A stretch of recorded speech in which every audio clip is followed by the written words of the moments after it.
Assalamualaikum warahmatullahi wabarakatuh. Perkenalkan, saya Widya Ramadhani.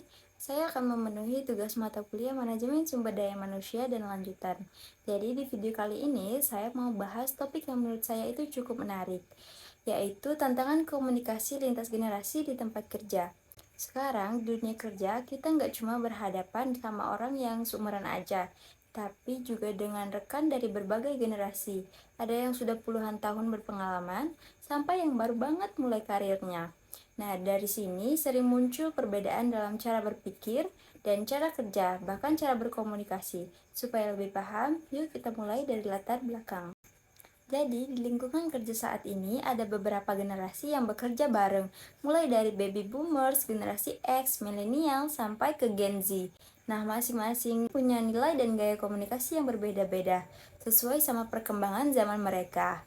Nah, perbedaan ini kadang bikin tantangan tersendiri, kayak salah paham waktu ngobrol, kerjasama yang kurang nyatu, atau cara penyampaian pesan yang nggak nyambung.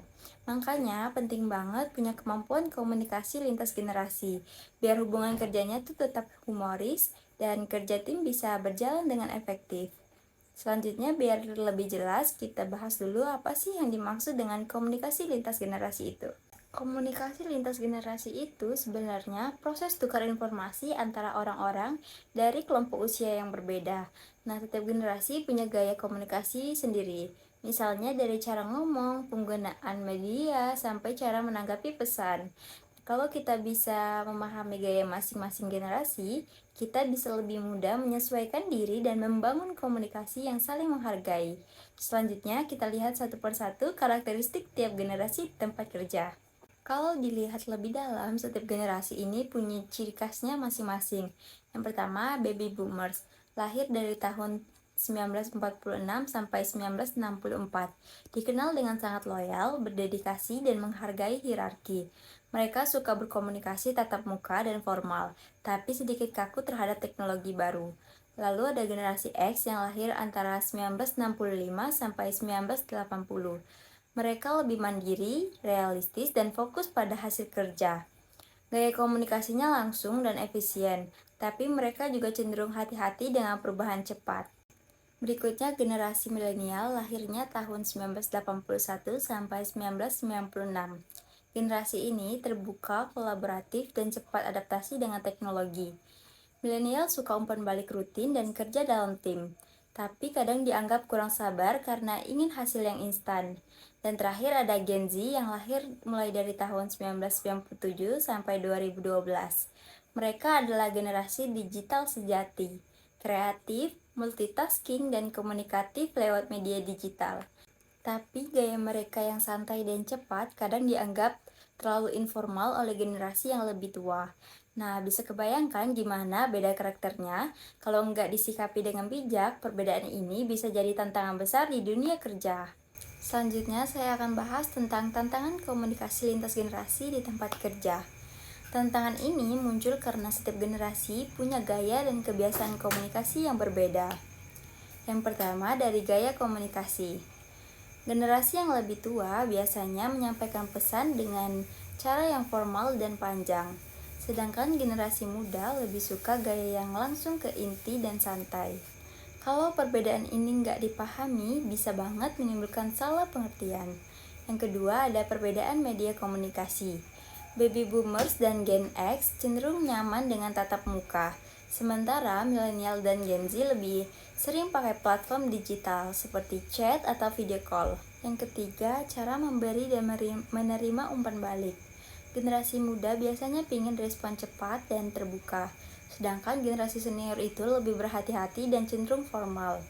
Nah, ini kadang bisa membuat miskomunikasi, padahal dua-duanya mempunyai niat yang baik. Dan terakhir yaitu soal etika komunikasi. Hal-hal kecil kayak penggunaan emoji, gaya bahasa santai, atau waktu membalas pesan itu bisa diartikan beda antar generasi. Yang muda merasa itu biasa aja, tapi bagi yang senior itu dianggap kurang sopan. Kalau tantangan-tantangan tadi dibiarkan, dampaknya itu bisa cukup serius. Yang paling sering terjadi adalah kesalahpahaman dan konflik kecil antar karyawan.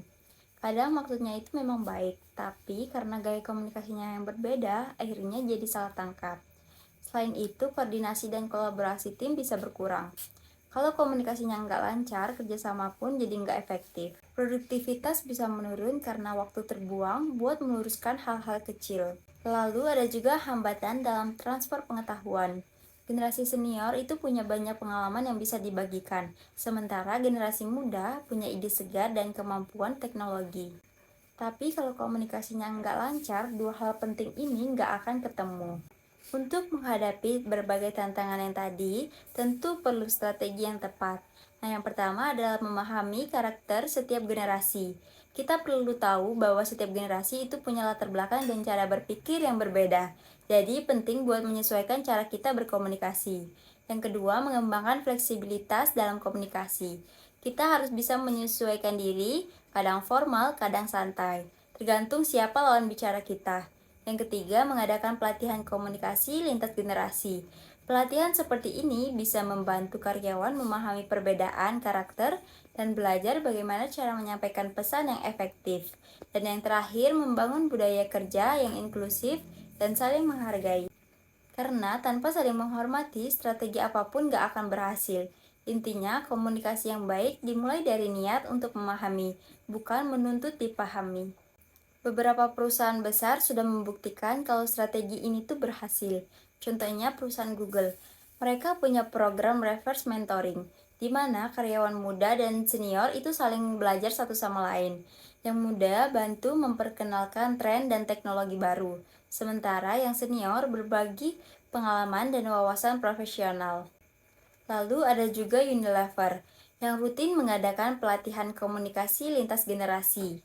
Tujuannya supaya semua karyawan dari berbagai usia bisa berkomunikasi secara terbuka dan saling menghormati. Hasilnya, lingkungan kerja itu jadi lebih inklusif, kolaboratif, dan penuh rasa saling menghargai. Dari sini kita bisa lihat bahwa komunikasi lintas generasi itu bukan cuma teori, tetapi bisa benar-benar diterapkan dan membawa dampak nyata. Dari semua pembahasan tadi, bisa kita simpulkan kalau komunikasi lintas generasi memang tantangan yang nyata di tempat kerja modern. Berbagai usia, nilai, dan gaya komunikasi sering jadi sumber salah paham, tapi sebenarnya juga bisa jadi sumber kekuatan. Kalau kita punya empati, adaptasi, dan saling menghargai, perbedaan ini bisa memperkaya cara kita bekerja dan kolaborasi. Jadi, kuncinya bukan menyamakan semua generasi, tapi memahami satu sama lain. Sebagai penutup, saya ingin menyampaikan bahwa perbedaan bukan untuk diperdebatkan, tapi untuk saling melengkapi. Dengan memahami karakter dan gaya komunikasi tiap generasi, kita bisa menciptakan lingkungan kerja yang lebih harmonis, produktif, dan saling menghargai. Terima kasih sudah menyimak presentasi ini. Semoga materi ini bisa membantu kita semua berkomunikasi lebih efektif di tempat kerja lintas generasi. Wassalamualaikum warahmatullahi wabarakatuh.